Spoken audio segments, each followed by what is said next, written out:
Ever notice how a jukebox classic can yank a memory out of nowhere? The chorus hits. Suddenly you remember the smell of a diner, the color of a booth, the name on a letter. That isn't just vibes. It's your brain syncing to rhythm. Here's the quick map.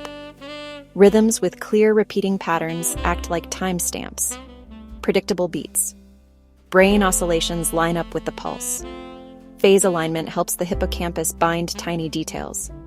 Who, what, where, when snap. Saved. Add melody hooks.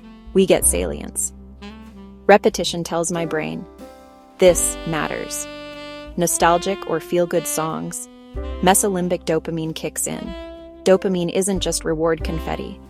It stabilizes long-term potentiation, the cellular glue. Can I learn with jukebox logic? Yes, if I do it right. Pair a concept with a short musical frame. 8 to 16 beats, one clean hook, no clutter. Tempo sweet spot. 70-100 BPM. Slow enough for attention, steady enough for entrainment. Keep repetition dense but not annoying. 2 to 3 loops, then a brief silence to rehearse. Sing or speak key facts on the downbeats. Same syllables, same places each loop. Temporal predictability becomes a cue the hippocampus can replay during sleep. Familiar works better than fancy. Too complex. Attention shifts to decoding. Simple drum. Clear bass. One hook. Done.